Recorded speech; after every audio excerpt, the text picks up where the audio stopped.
මං ඔහු එයි කියලා බලාපොරොත්තුවෙන් හිටියේ නැහැ. එකපාරටම ආවා දොරෙන්. අපි දොරකඩ හිටියේ.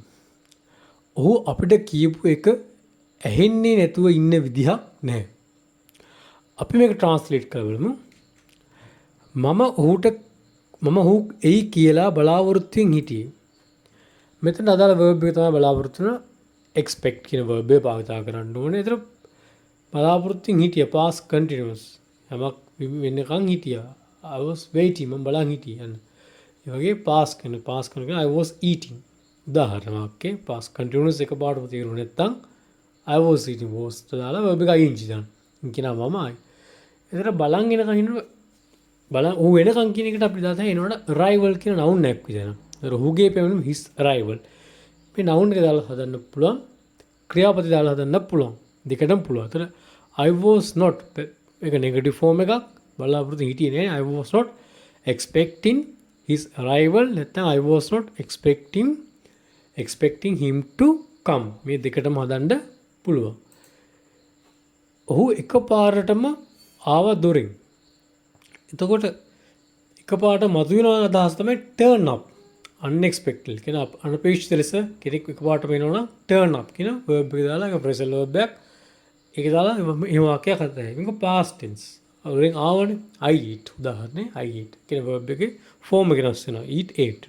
එතන he කරන මෙතන කරගෙන නම් නෑ. නමුත් දාන්න වෙනවා he. මොකද verb එකක් තියෙන වාක්‍යේ active voice එක කෙනෙක් දාලා හදාගන්න වෙනවා. කරන කෙනා දාලා. දොරෙන් කියන අපි කියන preposition එක තමයි through the door. from නෙමෙයි දොර හරහා එන්නේ through. ඒතර he turned up through the door. එක පාටම කියන එක තමයි turn up. ඉතින් suddenly දාන්න ඕනේ නැහැ. he turned up through the door. අපි දොරකඩේ හිටියේ. I am in the classroom. මම පන්ති කාමරේ ඉන්නේ. අන්න ඒ වගේ වාක්‍යයකට. අතර am is එකේ past tense එක was past form එක. ඒතර අපි කරගෙන we දොරකඩට කියනවා the doorway.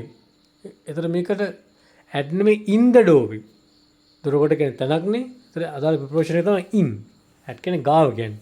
ගාව නෙමෙයි ඒතර නම් ඇතුළේ in the doorway. ඒතර අපි හිටියේ we were in the doorway. උට අපි කියපු එක ඇහෙන්නේ නැතුව ඉන්න විදිහක් නැහැ. මුලින් මේ ටිකක් වෙනස් වාක්‍ය රටාවක්. අපි ඒක මුලින් ඉගෙන ගමු. can't have done. මෙන්න මේක තමයි වාක්‍ය රටාව. මම වෙන උදාහරණයක් ගත්තා තේරෙන්න ලේසි වෙන්න. He can't have come to the class yesterday because he was in Colombo with me.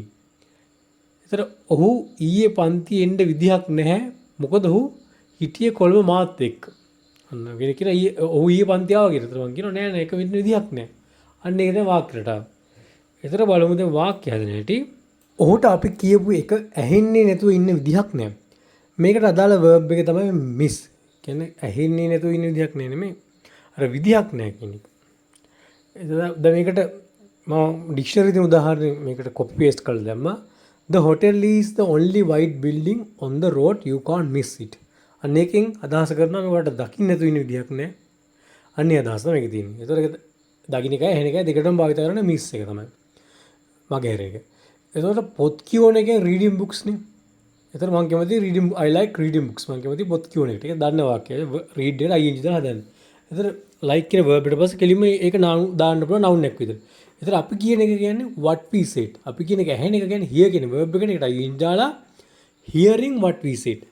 අපි කියපු දේ ඇහෙන එක. එතකොට මෙතන like නේ verb එකෙන් missed. එතන කලින් වාක්‍යයට දානවා he can't have missed hearing what we said.